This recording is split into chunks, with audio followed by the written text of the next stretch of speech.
విశ్వాసపు ఆలోచన రానివాకు, నిరుత్సాహాన్ని రానివాకు.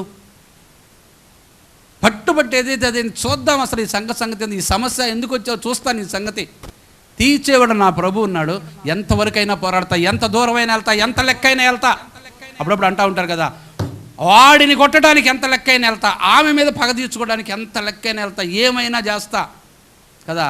లోక సంబంధమైన పగలో, లోక సంబంధమైన కక్షలో ఏం చేస్తే తెలుసా, మనల్ని ఇంకా నష్టపరుస్తాయి.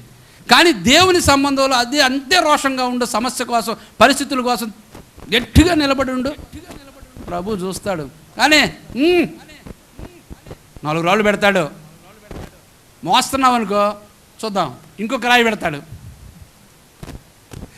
అమ్మ బాబా ఇదేంది రాళ్ళు మోపే పని అని అంటే, అసలు నీ స్టామినా చూస్తున్నాడు అంతే.